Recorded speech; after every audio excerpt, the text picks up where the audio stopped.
On va maintenant parler art, Web.3 et NFT avec vous.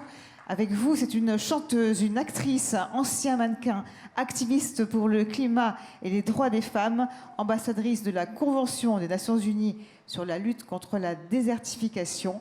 Je vous demande d'accueillir chaleureusement Ina Modja. Oui, allez-y, encore.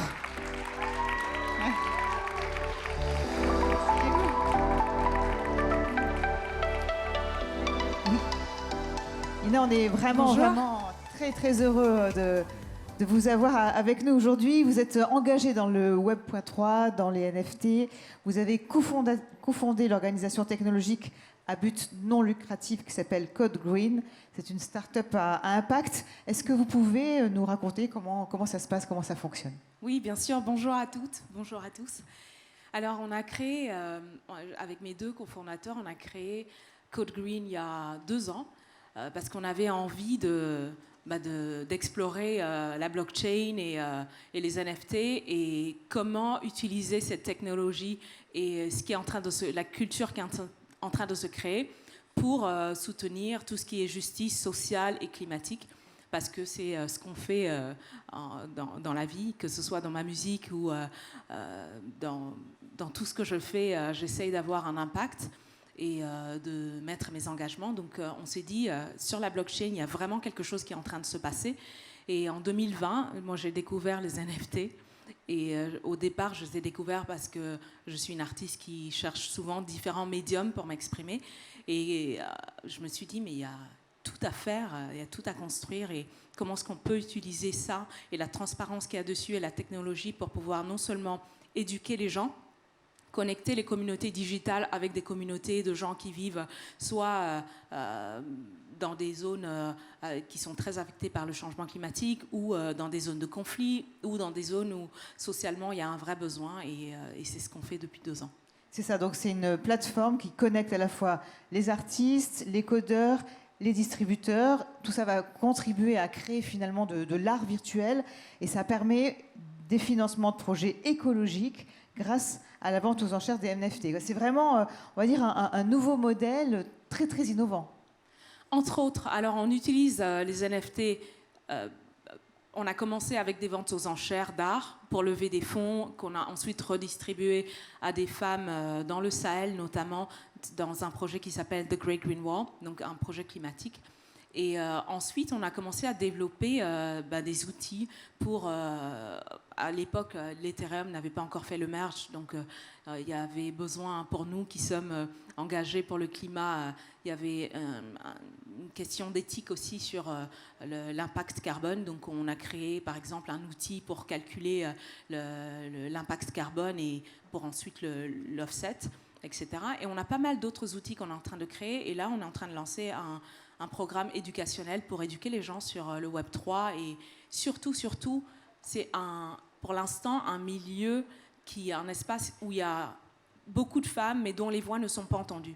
Donc l'idée, c'est vraiment de faire en sorte d'éduquer le maximum de femmes, de jeunes filles et dans des zones aussi qui ne sont pas forcément mises en avant et qui n'ont pas forcément accès à ça alors qu'aujourd'hui, beaucoup de gens ont accès à Internet. Et vous avez réussi à lever des fonds très importants. Hein. Oui, alors en 2022, on a distribué plus de 2 millions de dollars à des organisations qui éduquent des jeunes filles. On a notamment ouvert une école au Kenya. On a soutenu des organisations LGBTQ pour créer des programmes ou soutenir des programmes existants pour éduquer sur ça. Et on a aussi soutenu des organisations climatiques et des éco-entrepreneurs.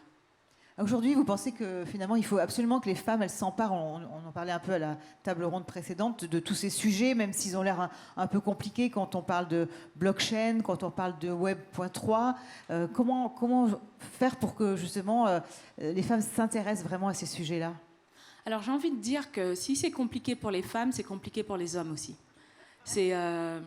À partir du moment où c'est compliqué, c'est soit compliqué pour tous, soit simple pour tous. Donc moi, en tant qu'artiste, j'ai découvert la blockchain, j'ai absolument pas fait d'études dans la tech et je me suis dit, ok, il y a quelque chose ici, j'ai une vision de quelque chose, j'ai envie de m'éduquer. Et j'y suis arrivée. Et il y a énormément de femmes comme moi qui ont eu la même démarche. Et c'est une question qu'on ne pose pas aux hommes. C'est compliqué, mais c'est le futur. Donc, c'est pour ça que nous, on crée des programmes d'éducation. Et on crée notamment à travers le gaming, là bientôt, un système d'éducation où les gens apprennent en jouant. Et en même temps, c'est un système de play to heal où une part des fonds levés va à des solutions climatiques. Donc on essaye vraiment de faire le tour autour des gens. Et ça, ce gaming, comme vous dites, ça va être pour quand? C'est déjà commencé à entrer en application ou pas encore? Pour le mois de juillet. Pour le mois de Pour juillet. le mois de juillet. C'est un jeu qu'on est en train de mettre en place qui s'appelle Healverse, qui va être dans la métaverse de Sandbox. Et l'idée, c'est vraiment que les joueurs, pendant qu'ils jouent, il y a ce système de play to earn. Pendant qu'ils jouent, ils gagnent. Et nous, on a inclus l'idée de play to heal, qui, pendant qu'ils gagnent, des fonds sont levés et sont redonnés à des organisations climatiques, d'où le terme HEAL. Donc l'idée, c'est vraiment aussi, dans ce jeu, d'inclure de l'éducation à chaque étape pour que les gens, à la fin du jeu, aient appris quelque chose, qu'ils le veuillent ou pas. Oui, pas simplement jouer pour, on va dire, se faire plaisir. Ce matin, Laurence de Villers nous expliquait qu'effectivement, quand on joue beaucoup, il y a une sorte d'addiction qui se crée et que d'ailleurs, pour jouer encore mieux, les plateformes nous proposent de payer. Donc il y a encore plus on va pas dire le circuit se referme et on reste de plus en plus longtemps sur son écran. Donc est-ce que vous aussi, il n'y a pas quelque chose qui peut devenir addictif finalement dans ces jeux? Non, c'est pas ce genre de jeu. C'est une expérience qui dure entre 20 à 40 minutes pour arriver au bout du jeu. Et l'idée, c'est vraiment d'éduquer les gens. Déjà, pour la première fois, je pense, dans la métaverse, il va y avoir un environnement qui représente le Sahel, avec des arbres qui poussent dans le Sahel, etc. Donc, dans tout ce que je fais, j'essaye de mettre de la culture, d'influencer la culture. La culture qu'il y a dans le Web3, pour l'instant, est très blanche et très nord-américaine. Donc comment est-ce qu'on fait pour nous en tant qu'Européens et moi en tant que d'origine africaine aussi du Mali, comment est-ce qu'on fait pour emmener de la culture dans quelque chose qui va être l'avenir? Il faut donner la parole à toutes sortes de gens.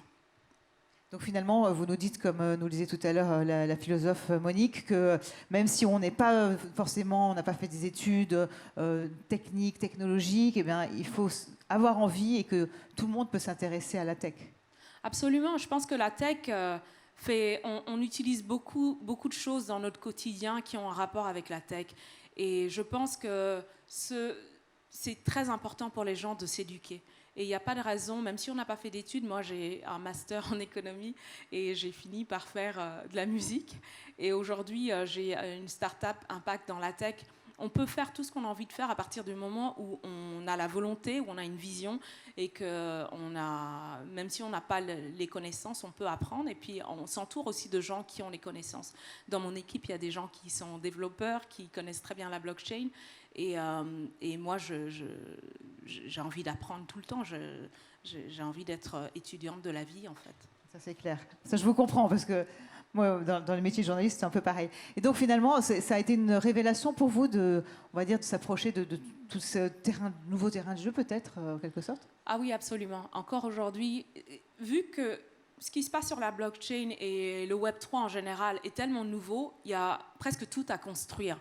Donc, on est tout un groupe de personnes, ça reste quand même une niche, mais on est tout un groupe de personnes qui apprenons, qui inventons des nouvelles choses. Et j'ai cette phrase de Thomas Sankara que j'adore qui dit osons inventer le futur. Et en fait, on est en train d'inventer le futur. On fait des erreurs, on apprend, on dépasse nos limites et on crée quelque chose qui sera utile pour les gens dans le futur. Les NFT, pour beaucoup de gens qui ne connaissent pas les NFT, c'est des JPEG. Il y a tellement plus d'utilité à des NFT aujourd'hui.